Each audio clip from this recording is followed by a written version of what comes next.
izin pada saat itu kami yang ditugaskan untuk memeriksa Valiano Boni Rafael. Selanjutnya yang ketiga, memiliki perilaku atau sikap yang arogan dan angkuh. Yang bersangkutan sendiri pada saat diwawancara, saya tanya, bagaimana sih? Bubaran, stop. Karena ini udah meluapkan kebencian, ini nggak baik, ini nggak boleh. Ini nggak. Setelah ada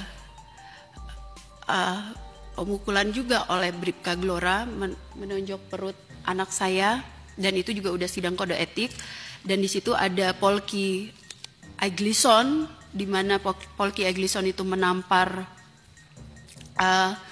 anak saya dan jahitan anak saya lepas. Izinkan pimpinan saya bilang, dalam kali ini sistem ini buruk sekali. Propam harus turun tangan, tidak untuk membela siapapun, tetapi untuk memastikan bahwa kepolisian masih berjalan di atas prinsip hukum dan bukan atas dasar kebencian. Karena ini udah meluapkan kebencian, ini nggak baik, ini nggak boleh. Ini nggak bisa. Ini bukan faktual dari cerita apa yang terjadi. Ini hanya kebencian, nggak boleh ini. Masa menuduh si ini nggak benar, si ini nggak benar, si itu nggak benar. Pertanyaan saya akan tanya ibu apakah benar? Belum tentu loh. Jangan melakukan laporan ini atas kebencian. Analisa ini, analisa itu. Ibu melaporkan ini sama aja melaporkan ini anak nggak benar berarti, totalitas. Hanya kebencian yang ibu laporkan itu. Ya nanti ada lagi. Oh iya pak, dia bersangkutan, dia arogan, dia mau rumah sakitnya ini. Nggak bisa begini pak. Nggak boleh ini. Pak Kepala SPN, nggak bisa begini caranya. Ini cara melaporkan cuman analisa kebencian kepada seseorang. Gak bisa begini menyampaikan, oh ya si ini arogan, oh si ini gak benar kelakuannya, oh si ini begini. Pak, Bapak mantan polisi jenderal Pak.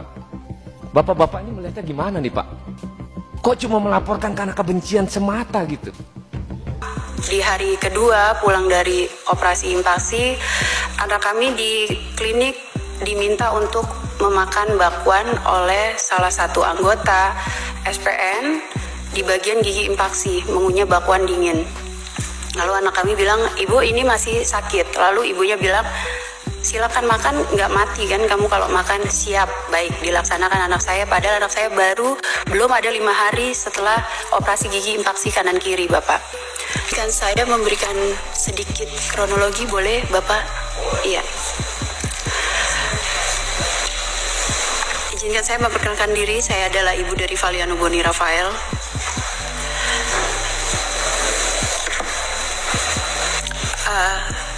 Saya ingin mempertanyakan hasil dari keputusan Kapolda Jabar pada saat saya mengambil anak saya paparan di SPN.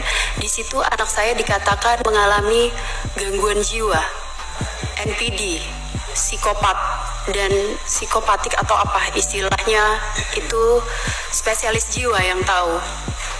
Sementara anak saya pernah dilakukan pemeriksaan oleh SPN Polda Jabar di Rumah Sakit Jiwa Provinsi Jabar dan Rumah Sakit Muhammadiyah, di mana anak saya diperiksa di Poli Jiwa.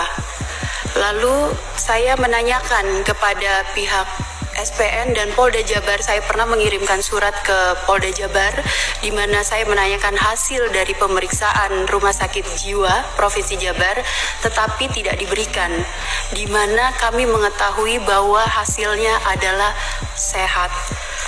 Lalu saat anak kami keluar dari SPN, kami melakukan pemeriksaan di Biro Psikologi. Hasilnya berbeda dengan yang dipaparkan oleh SPN. Anak kami menderita NPD, psikopat, dan gangguan jiwa. Hasilnya sehat, sudah ada di lampiran dari Biro Psikologi Yayasan Psikologi Indonesia 1. Yang kedua, kami melakukan pemeriksaan di Rumah Sakit Polri Sukamto, di mana hasilnya anak kami sehat secara pemeriksaan psikolog dan kesehatan jiwa, di mana dilakukan oleh dokter, bukan dilakukan oleh jam pelajaran. Kami mengetahui bahwa dalam satu pendidikan siswa itu 1.200 JP untuk materi di dalam sekolah, dan 200 JP untuk Latja. Satu hari dirata-ratakan dilakukan oleh anggota SPN dan sudah dilakukan siloam pada tanggal 29 Agustus sampai 2 September. Lalu anak kami panas pada 30 Oktober, demam tinggi di mana dirawat di klinik, itu mengurangi JP juga saya lihat. Anak kami dirawat di Rumah Sakit Sartika ASI selama 2 hari, 25 sampai 27 Oktober. Anak kami menderita bronkopneumonia dengan leukosit 22.000. Berapa nak? Oh, 26.100.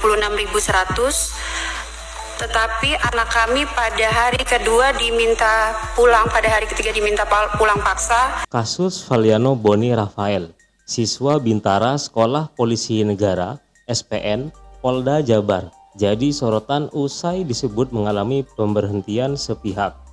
Valiano diduga dikeluarkan sebagai siswa Bintara Polda Jabar pada 3 Desember, 6 hari menjelang dilantiknya menjadi anggota Polri. Dalam rapat dengar pendapat dengan Komisi 3 DPR RI, Polwan Ibda Feren mengaku telah ditugaskan memeriksa Valiano. Sahroni, Ketua Komisi 3 DPR RI, melihat bahwa ini ada kejanggalan karena hasil laporan pemecatan siswa SPN adalah berdasar analisis kesimpulan yang berdasar pada kebencian saja. Sahroni menegaskan kejanggalan ini harus ditindaklanjuti oleh Propam atau Kapolri langsung. Lalu yang paling anak saya ingat adalah, kamu anak AKBP Bonifasius ya? Anak saya bingung, kenapa harus ada nama bapaknya disebut. Nah, itu yang jadi pertanyaan saya, bagaimana dia bisa bawa nama ayahnya seperti itu.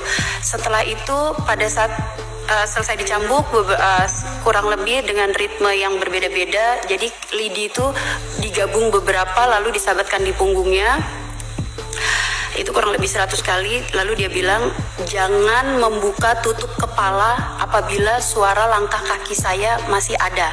Jadi kalau tidak ada baru boleh buka tutup kepala. Di saat anak saya sudah tidak mendengar suara langkah kakinya, anak saya buka, lalu anak saya kembali ke barak, disaksikan oleh piket Serambi dengan Muhammad Lutfi. Tetapi Muhammad Lutfi pada saat dimintai keterangan sama, dia bilang saya tidak pernah melihat Rafael pada jam tersebut ada di luar barak. Jadi 3 orang yang melihat pemukulan atau anak saya ada di luar itu semua tidak mengakui keberadaan anak saya. Pada saat saya buka, saya menemukan bahwa ada bekas lidi di anak saya. Saya tidak pernah melarang atau pembentukan fisik karena saya tahu polisi harus kuat fisiknya, tetapi kalau seperti ini sudah di luar dari pembinaan. Dan diculik malam-malam itu bagi saya diculik ya, diambil di barak itu bagi saya sudah di luar pembinaan, bukan masuk dalam pembinaan. Lalu ada tadi debat diskusi tadi Pak Sahroni sama Bu Polwan. Saya juga bingung bagaimana cara kerjanya memvonis orang menderita sebuah penyakit berdasarkan informasi katanya. Katanya di sana pernah ngomong begini, katanya di sana pernah ngomong begini, lalu disimpulkan.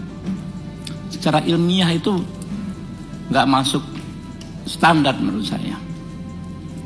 Mengeluarkan satu kesimpulan tanpa melihat sendiri objek yang ditarik kesimpulan tersebut.